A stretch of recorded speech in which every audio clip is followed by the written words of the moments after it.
If we consider governments and institutions, they have a certain power over aspects of our life. You know, we have to pay taxes, we have certain civic duties, but do we think the government should have power over our lives per se? Should they have the power to take or spare a life based on the judgments that society has made on these individuals?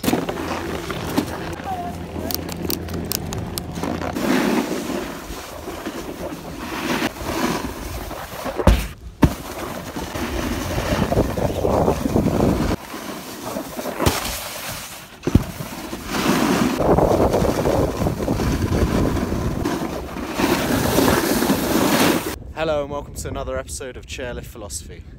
In 1950, Timothy Evans was hung by the UK government for murdering his wife and his baby daughter.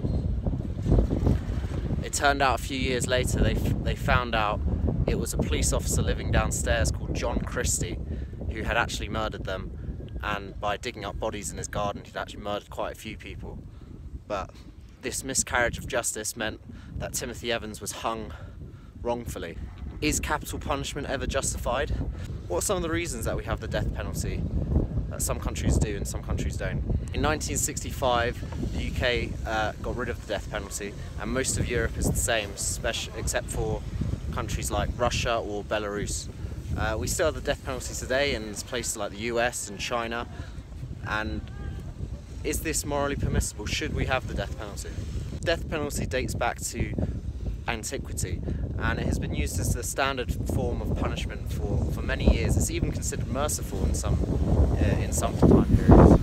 And if you think of stuff like the Wild West, it's just common practice to have the death penalty, and it may even have been essential for times like that. Generally, we have four purposes of punishment in a legal context.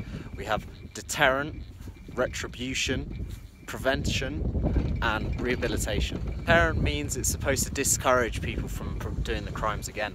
So people often think that having severe punishments mean that people are less inclined to perform whatever crime is associated with that punishment. A deterrent sounds plausible, as obviously the death penalty is one of the most severe punishments you can give someone, so in theory you'd think it would deter most crime. But actually it's not what most studies suggest. By having severer punishments you get less crime, and at the same time it's not the whole picture. We can also deter people from committing crimes by imprisoning innocent people. We hope there's a sense of justice when we give our punishments, not just to, an authoritative state trying to clamp down on crime. So another perspective on punishment is going to be retribution, where this has an idea of fairness and proportionality. So if someone is a mass murderer, then you can argue that they deserve to die because they've killed lots of other people, and this is, you can use this in defense of the death penalty. A problem with retribution is that it doesn't always line up. So if someone is in prison for torturing someone, it doesn't mean that we can torture them. Proportionally doesn't always line up. If someone is driving recklessly, we can't really punish them in a similar manner. People say that death isn't enough of a punishment for some people. They think life in prison is worse. And the thing I say to that is that presumably then there's a certain crime in between mass murder and petty theft where the death punishment would be appropriate. If it's not bad enough for the really bad criminals, then there's some criminals in between that maybe the death penalty would be suitable. Now, another function might be prevention. So we put people in prison or we kill people, if it's the death penalty, as it will prevent them causing more crimes in the future. If they're dead, there's definitely no chance they'll do it again. But arguably we can also achieve this with a life sentence in prison. And the final category is rehabilitation. This is the only one that has no effect on the death penalty, because obviously if you're dead, then you're not going to be rehabilitated. So you can't really make a case for that. If you think rehabilitation is important, then it would be hard to make also a similar case for the death penalty. Rehabilitation is one of the most popular forms at the moment for trying to reform our prison systems, but it's easier said than done. It's difficult to have for like the worst of the worst prisoners, people who there's no coming back. It really depends on your view of human nature and whether there's some people, even a few people out there, who maybe rehabilitation isn't possible. So except for rehabilitation, we seem to have all our functions can accord with the death penalty. It's an effective deterrent, it seems just retribution for certain really bad crimes, and it's also a very good preventative measure, as it doesn't, they're never going to cause a crime again if they are dead. So is capital punishment justified then, if it fits all our categories? I think the most compelling case against capital punishment is the liberal case. If we consider governments and institutions, they have a certain power over aspects of our life. We have to pay taxes, we have certain civic duties, but do we think the government should have power over our lives per se? Should they have the power to take or spare a life based on the judgments that society has made on these individuals? If you don't believe we have a right to life as a fundamental one, then it would be surprising why you think certain other rights might come first, such as freedom of speech or the right to privacy might trump this right. I think the freedom to live should come first in a certain sense. And I know a lot of you might be thinking, oh, but these people committed horrible crimes, so all their rights have been stripped away.